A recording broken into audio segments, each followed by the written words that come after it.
আজকের ক্লাসে তোমাদের সবাইকে স্বাগত। গত ক্লাসে পড়িয়েছিলাম কোয়ান্টাম সংখ্যা সম্পর্কে। কোয়ান্টাম সংখ্যা আমরা জেনেছি 4 প্রকার: প্রধান কোয়ান্টাম সংখ্যা, সহকারী কোয়ান্টাম সংখ্যা, চুম্বক কোয়ান্টাম সংখ্যা আর স্পিন কোয়ান্টাম সংখ্যা। এগুলো সহজভাবে মনে রাখার জন্য আমি তোমাদেরকে একটা ছক আকারে এটা দিব। তো এল এর মান আমরা প্রধান কোয়ান্টাম সংখ্যা এন, সহকারী কোয়ান্টাম সংখ্যা এল, চুম্বক কোয়ান্টাম সংখ্যা পেয়েছি এন আর স্পিন কোয়ান্টাম সংখ্যা পেয়েছি এস। আচ্ছা, এল এর মান যখন আমরা এল এর মান 0 পেয়েছি তখন উপস্তর কি হয়েছে? এস। যখন আমরা এল এর মান 1 পেয়েছি তখন উপস্তর কি হয়েছে? পি। যখন আমরা এল এর মান 2 পেয়েছি তখন আমরা উপস্তর ডি এবং 3 পেয়েছি তখন আমরা এফ ধরেছি। আচ্ছা, এগুলো এস, পি, ডি, এফ এগুলো কোথায় থেকে এসছে? এস থেকে কি শার্প থেকে এসছে এস, প্রিন্সিপাল থেকে আসছে পি, ডিফিউজ থেকে আসছে ডি আর ফান্ডামেন্টাল থেকে আসছে এফ। এখন আমরা সবগুলো কোয়ান্টাম সংখ্যাকে একটা ছকে বসিয়ে আমরা এটাকে সহজভাবে মনে রাখার চেষ্টা করব। আচ্ছা, প্রধান কোয়ান্টাম সংখ্যা এন। প্রধান কোয়ান্টাম সংখ্যা এন যখন 1, আমি এন ইকাল টু যখন 1, ঠিক আছে, যখন 1 তখন আমরা সহকারী কোয়ান্টাম সংখ্যা এল এর মান কি পেয়েছি? এল এর মান পেয়েছি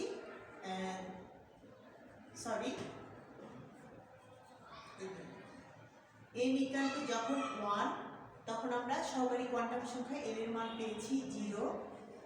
এর উপস্তর কয়টা? 1 এর জন্য 1 এস। এল এর মান 0 এর জন্য আমরা কি পেয়েছি? উপস্তর এস, ঠিক আছে, তাহলে 1 এর জন্য এস। চুম্বক কোয়ান্টাম সংখ্যার মান পেয়েছি 0। অরবিটাল সংখ্যা, এখানে অরবিটাল কয়টা আছে? একটা। স্পিন কোয়ান্টাম সংখ্যা, যে কোনো ইলেকট্রনের স্পিন কি প্লাস আর মাইনাস হয়, তাই না? তাহলে এখানে কি হবে? প্লাস হাফ আর একটা কি মাইনাস হাফ। তারপরে উপস্তরে ইলেকট্রন সংখ্যা, উপস্তরে ইলেকট্রন সংখ্যা এখানে কয়টা ইলেকট্রন? 1 এস এর কয়টা ইলেকট্রন থাকতে পারে? 2টা, 2।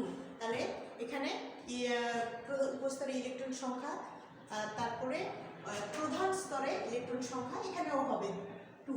আর এর প্রধান স্তরে ইলেকট্রন বিন্যাসটা কেমন হবে?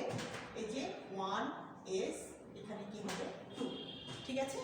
তাহলে যখন 1 তখন আমরা সহকারী কোয়ান্টাম সংখ্যা পেয়েছি 0, এর উপস্তর কি 1s, চৌম্বক কোয়ান্টাম সংখ্যার মান 0, অরবিটাল সংখ্যা কয়টা? একটা। স্পিন কোয়ান্টাম সংখ্যা যে কোনো ইলেকট্রনের একটা প্লাস একটা মাইনাস, এই জন্য প্লাস হাফ মাইনাস হাফ। উপস্তরে ইলেকট্রন সংখ্যা 2, প্রধান স্তরে ইলেকট্রন সংখ্যা হবে 2 আর প্রধান স্তরে ইলেকট্রন বিন্যাস কি হবে? 1s 2। এখন আমরা যাব যখন n ইকুয়াল টু কি 2 তখন সহকারী কোয়ান্টাম সংখ্যার মান। আচ্ছা, 2 যখন তখন কি পেয়েছি? 2 যখন 2 তখন এল এর মান 1, হ্যাঁ, ঠিক আছে। তখন কি থাকবে? 0 আর একটা কি পাবো? 1, 2টা পাবো। তাহলে এখানে উপস্তর কি হবে? 2s আর হচ্ছে 2p, 2s 2p। এর জন্য চৌম্বক কোয়ান্টাম সংখ্যার মান প্রথমটার জন্য তো 0, এস এর জন্য, এটার জন্য প্লাস হাফ 0 মাইনাস হাফ। আর অরবিটাল সংখ্যা এখানে কয়টা? এখানে অরবিটাল সংখ্যা কয়টা পাওয়া যাচ্ছে? একটা, 0 এর জন্য 1, এটার জন্য কয়টা? 3, ঠিক আছে। তারপরে এখানে স্পিন কোয়ান্টাম সংখ্যা সবগুলোর জন্য, সব ইলেকট্রনের জন্য প্লাস হাফ মাইনাস হাফ। তাহলে আমরা প্রথমটার জন্য প্লাস হাফ এবং দ্বিতীয়টার জন্য মাইনাস হাফ। আর 3 এর জন্য কি হবে? 3 সামনে লিখে ব্র্যাকেটের মধ্যে প্লাস হাফ মাইনাস হাফ। তার উপস্তরে ইলেকট্রন সংখ্যা এখানে কয়টা? এখানে থাকবে 2টা আর পরেরটায় এখানে যেহেতু 3টা আছে 2টা করে, তাহলে এখানে কত? এখানে 2, এখানে 3 3, এখানে 6, তাই না? তারপরে প্রথম স্তরে ইলেকট্রন সংখ্যা তাহলে কয়টা হচ্ছে? 6 আর 2, এখানে কয়টা? 8টা, 6 আর 2 8। তাহলে এখানে প্রথম স্তরে ইলেকট্রন বিন্যাস কেমন হবে? 2s 2 আর হচ্ছে 2p 6। এই দুইটা মিলে কত হলো 6 আর 2 8।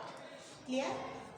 তাহলে এখানে কি আছে, যখন এটা 2 তখন আমরা প্রথমে 0 পেলাম একটা, আরেকটা কি পেলাম 1। 0-এর জন্য 2s, 1-এর জন্য 2p। তাহলে s এর জন্য কি 0 আর 2p এর জন্য +1 0 -1 m এর মান।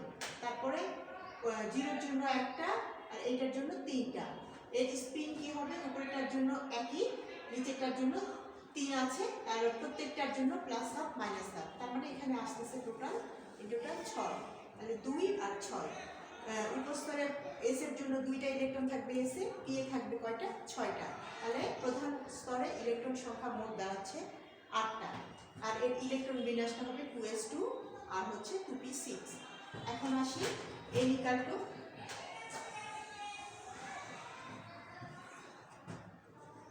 n = 3। তাহলে 3 এর জন্য প্রথমে কি হবে 0 1 2।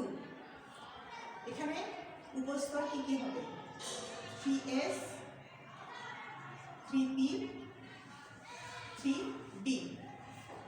এখানে চৌম্বক কোয়ান্টাম সংখ্যার মান s এর জন্য 0, এখানে p এর জন্য +1 0 -1, আর d এর জন্য কি হবে -2 -1 0 +1 +2। তাহলে এখানে অরবিটাল সংখ্যা কয়টা 0-এর জন্য 1, p এর জন্য 3, আর এখানে কয়টা 5। তাহলে এখানে স্পিন কোয়ান্টাম সংখ্যা দাঁড়াবে কি +1/2 -1/2 আর 3, এটা প্রত্যেকটার জন্য +1/2 -1/2। 5 এর জন্য প্রত্যেকটার জন্য +1/2 এবং -1/2। তারপরে এখানে উপস্তরে ইলেকট্রন সংখ্যা এখানে কয়টা s এর জন্য 2টা, p এর জন্য 6টা, এখানে 5টার জন্য কয়টা, এখানে কয়টা থাকবে 10টা। তাহলে ইন টোটাল ইলেকট্রন সংখ্যা প্রথম স্তরে ইলেকট্রন সংখ্যা কয়টা 10 আর 6 16 আর 2 18।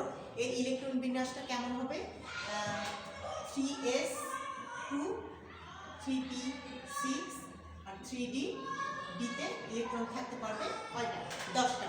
হলো 18টা।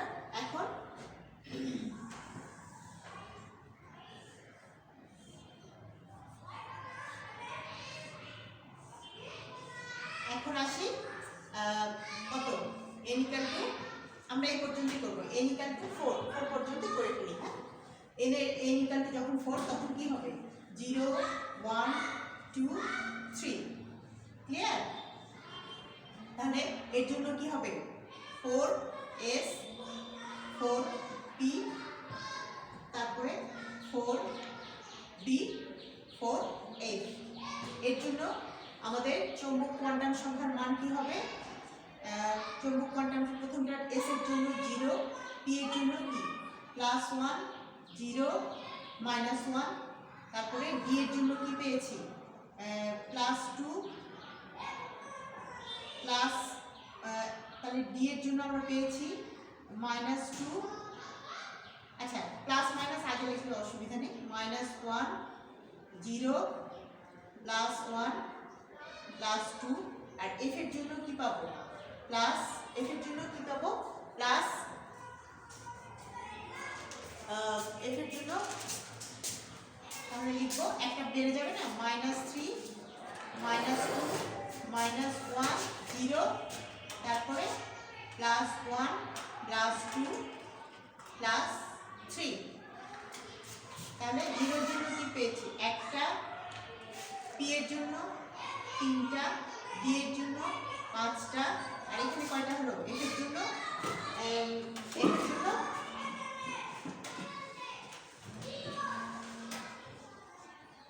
14টা। f এর জন্য আগে 7টা হবে 1 2 3 4 5 6 7। হ্যাঁ, f এর জন্য 7। তাহলে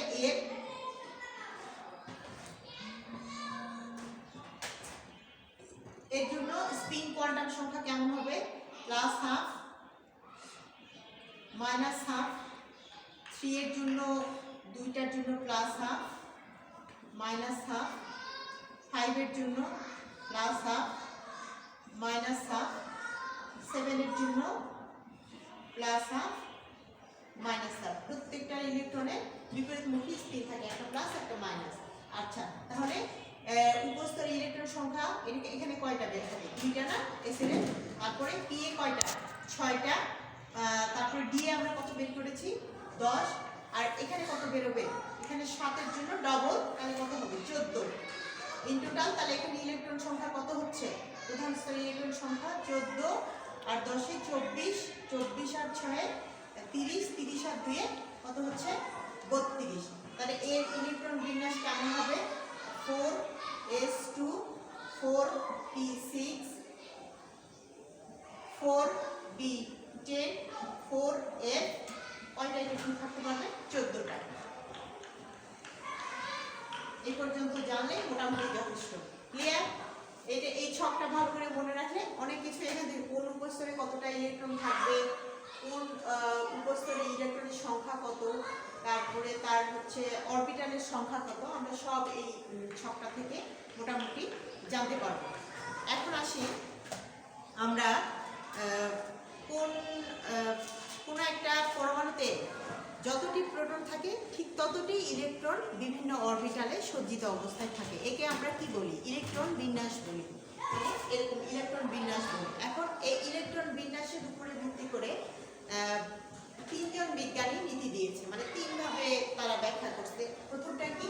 আউটবাউ নীতি, পরেরটা হুন্ড নীতি, আর তৃতীয়টা হচ্ছে পরের বর্জন নীতি। এখন আমরা এই 3টা নীতি করব।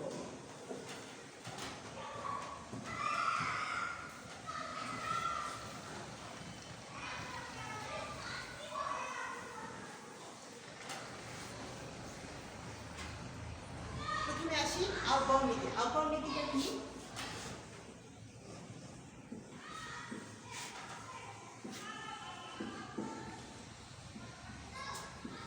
আউটবাউ নীতি পরমাণুর এর নীতিটা হচ্ছে পরমাণুর ইলেকট্রনগুলো উহার অরবিটালে শক্তির নিম্ন ক্রম হতে উচ্চ ক্রম অনুসারে প্রবেশ করে। এটাই হচ্ছে আউটবাউ নীতি। তাহলে নীতিটা কি হচ্ছে? মানে যে কোনো একটা পরমাণুর ইলেকট্রন প্রথমে নিম্ন স্তরে প্রবেশ করবে, নিম্ন স্তর পূর্ণ হওয়ার পরে তারপরে তার উচ্চ স্তরে ইলেকট্রন প্রবেশ করবে। এখন দুটি মনে করো একটা ইলেকট্রনের, যেমন ধরো নাইট্রোজেনের কত? 7। এখন এর ইলেকট্রন কিভাবে প্রবেশ? এই ইলেকট্রন বিন্যাস কেমন? 1s2 2s2 2p, এখানে কত? 4 আবার 3টা, তাহলে এখানে যাবে 3টা। এভাবে শক্তির উচ্চ ক্রমে আস্তে আস্তে ইলেকট্রন দ্বারা পূর্ণ হবে। এখন এখান থেকে আমাদের প্রশ্ন আসে কেমন? বিশেষত প্রশ্ন আসে এরকম যে মনে করো 2টা স্তরের। আচ্ছা, আরেকটা জিনিস এখানে বলা খুব প্রয়োজন যে এই যে আউটবাউ নীতির নিম্ন স্তর কোনটা আর উচ্চ স্তর কোনটা, এই মানটা আবার নির্ভর করে n প্লাস l এর উপরে, মানে প্রধান কোয়ান্টাম সংখ্যা আর সহকারী কোয়ান্টাম সংখ্যার যোগফল। এই দুইটা মানের উপরে নির্ভর করবে যে কোনটার শক্তি বেশি আর কোনটার শক্তি কম। এখন যদি তুমি মনে করো ইলেকট্রন কোনটাতে আগে প্রবেশ করবে সেটা বের করার জন্য, ধরো এখানে তোমার লেখা আছে 5s, ইলেকট্রন 5s এ। হ্যাঁ, 5s এর জন্য কি n এর মান কত? n এর মান 5 আর l এর মান কত? s এর জন্য 0 না? আমরা এর আগে ছকে দেখলাম s এর জন্য 0, তাহলে এর মানটা কত? 5। ঠিক আছে। এখন আমরা যদি 4d এর ক্ষেত্রে বের করি, 4d এর ক্ষেত্রে n এর মান কত? 4 আর d এর জন্য l এর মান কত ছিল? d এর জন্য l এর মান ছিল 2, s এর জন্য 0, p এর জন্য 1 আর d এর জন্য 2। তাহলে এখানে কি পেলাম? 4 আর 2 6। এখন তাহলে ইলেকট্রন কোনটাতে আগে প্রবেশ করবে? 4d তে আগে না 5s আগে? আমরা জানি নিম্ন যেটা সেটাতে আগে প্রবেশ করবে। তাহলে এখানে এরকম দাঁড়াবে 5s আগে যাবে, তারপরে 4d তে যাবে, তাই না? এরকম ব্যতিক্রমগুলোই আমাদের সাধারণত বেশি আসে। সহজ যেগুলো সেগুলো তো দিবে না, যেখানে একটু ঝামেলা সেগুলোই দিবে যে এইটা কেমন হবে। তাহলে 4 আমরা এরকম প্রশ্ন যদি আসে ইলেকট্রন আগে 4d তে না যেয়ে 5s এ কেন যায়, আমরা এইভাবে এটা ব্যাখ্যা করতে পারি। যেহেতু তাদের প্রধান কোয়ান্টাম সংখ্যা সহকারী কোয়ান্টাম সংখ্যার যোগফল কম বেশি আছে, এই জন্য এখানে আগে 4s যাবে, তারপরে 4d তে যাবে। আচ্ছা, দুটি অরবিটালে n এর মান n এবং l এর মান যদি সমান হয় সেক্ষেত্রে ইলেকট্রন কোথায় আগে যাবে। আচ্ছা, সেটাতে আসি। ধরো n আর l এর মান দুইটার জন্য সমান, যোগফলটা সমান। যেমন হলো 5s এর জন্য n কত 5, এখানে n প্লাস n লিখে রাখো। তাহলে n কত 5, s এর জন্য কত পেয়েছি আমরা 0, তাই না? তাহলে এখানে কত হচ্ছে 5। এখন 4p এর জন্য আমরা বের করি। এখানে n এর মান হচ্ছে 4, p এর জন্য আমরা কত পেয়েছি 1। তাহলে এখানেও আমাদের কি বের হলো 5 না?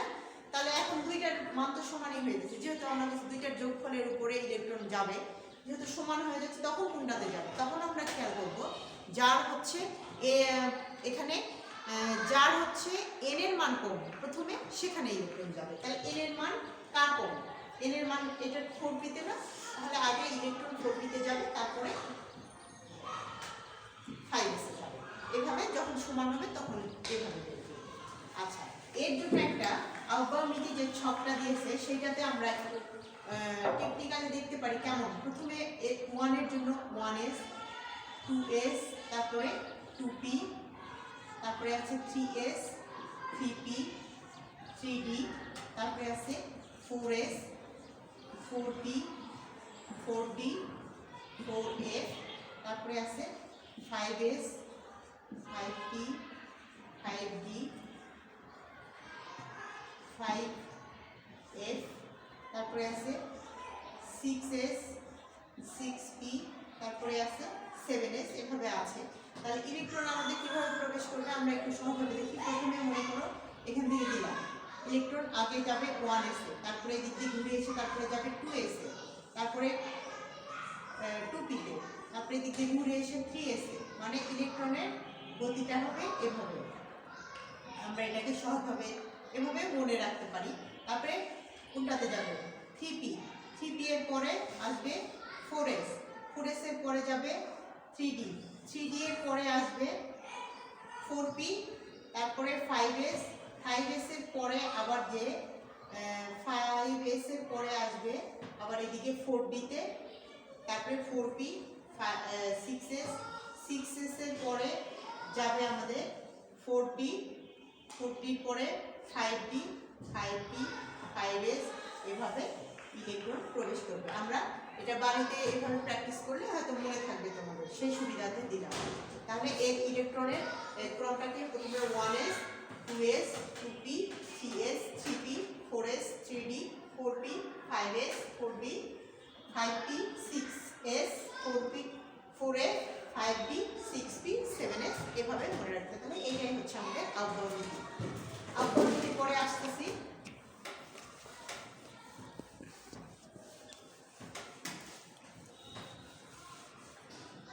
আহ্বায়ক নীতি গেল, এরপরে আসছি আমরা হুন্ড নীতি। হুন্ড কি বলছে?